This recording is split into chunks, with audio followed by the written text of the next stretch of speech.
Greetings to one and all present here.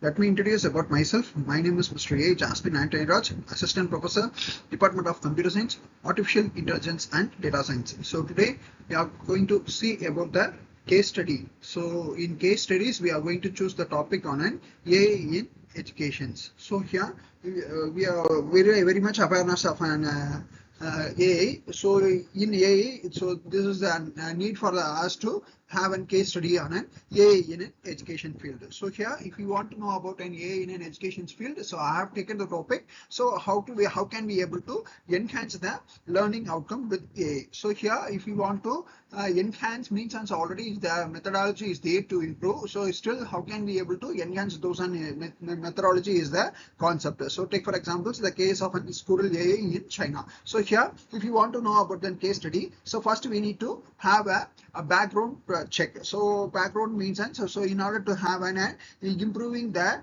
pressure to and improve the learning outcomes. So here our learning outcomes means so what we are learning and what will be the result of learning and particular informations and how can we able to reduce the students teachers and ratios. So we need to increase and so number of students so that we can able to have an ratios equally for the teachers, and we can able to have a educational institutes globally so have started in the adopting an artificial intelligence. So everywhere the artificial intelligence, that is in AI, has been implemented. So likewise so we have tried to implement the AI in the field of education also. So here, if you want to know before starting the case study, so let us know what are the objectives of an AI. So here, objective of AI in an implementing in an education. So here, in order to improve the students learning efficiencies and then personalized educations using an AI algorithm, the adapt to individual students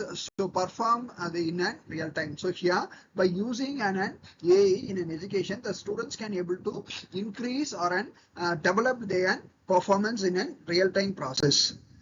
How can we able to implement? So here, take for example, if we are using an platform and Squirrel AI learning, so what is the technology used means so machine learning algorithm is being used for the implementing these concepts, and also we can able to use an NLP, that is a natural language processing data analytics. So here we have used this technology. The next one, target users, so K-12 students. So what is the model we are going to use means, and so after an initial diagnostics and testing. So here, after initiating the diagnostics testing, so the AI systems should create an personalized learning path, so where we can adjusting as the students progress. So here, so we want to use an AI create, so we want to use an testing. So first initially we need to test the initial process, that is an initial diagnostics. Is there any problems before we are using? So for that the AI can be able to create an personalized learning path. So next one, so we can able to see the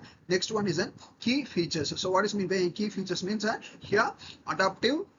First one is an adaptive, that is an AI identifies a knowledge gap and strengthen tailoring lessons to focus on weak areas. So first, what is the aim of the first AI means that in order to strengthen the tailored the lessons, who will focus on the weak areas where the problems or results can be able to drop that areas we need to give a more concentration. So next one, so we need to have a real time. So what is mean by a real time process means, so it is to used to provide an instant feedback and an explanations to the students. So here we can able to, by insisting a new methodologies to the students, we can able to get an instant feedback, so that how can we able to have the result of an understanding or an implementing the AI in their education, so that we can able to act according to that current situation. So next one, virtual. So what is mean by virtual means, so hey tutor can able to have an stimulated humans like an attendance to answer a questions queries. So here we can able to use an AI tutor. So what is the use of an AI tutor means, it can able to have interactions with the students to clear all their doubts.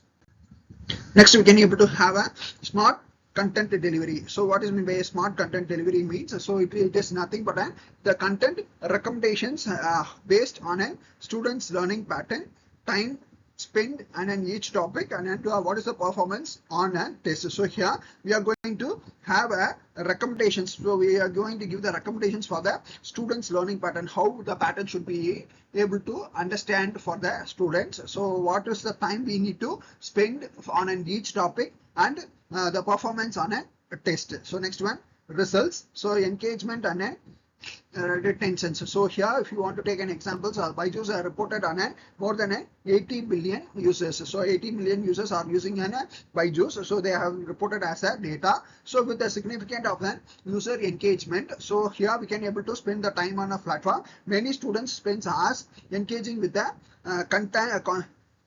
content ensuring a deep learning. So by having a very good platform and collaborations with an AI, so Byju's has given a very good numbers of users, so they can able to engage in content and ensuring a deep learning. So next one, better learning outcomes. So students using the app for an personalized learning means, so they can able to have a consistently have shown their improved result in an exam. So before by using a manual process, so we can able to get an average results. So after implementing this AI in an education software, after using an personalized learning system, so the students can able to have an improved result in an exams, specifically in a competitive exams like an IIT, JEE, JEE and a NEET. So next one, we can able to see with the scalability. So what is mean by scalability means, so AI has allowed Byju's to scale the services to remote and underreserved regions, so that providing an access to and quality education where a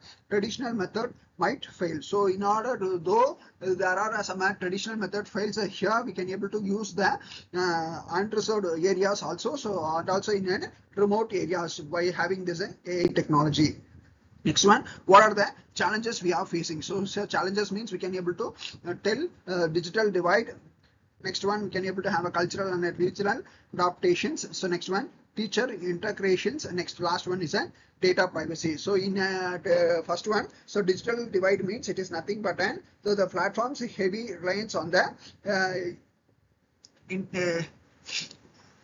internet and can be able to have a human fee students is barriers. It will be can be a barrier for the students. So in a rural area under developed areas. So here main thing is we cannot able to rely on the fee structures. And next one, we can able to have a cultural and regional adaptations. So based on the new cultures, we need to adapt ourselves by having protocols to be used in AI systems in different languages. Next one, how can teachers can be able to have integrations? So by having an AI, it can be able to personalized learning. So it cannot be able to replace that informations where we can able to have the emotional or emotional support that a human teachers can provide. So the integrations means human beings are different from an AI. So here, so the persons cannot be able to have a motivational support rather than the integrated AI with the traditional teaching methods has been an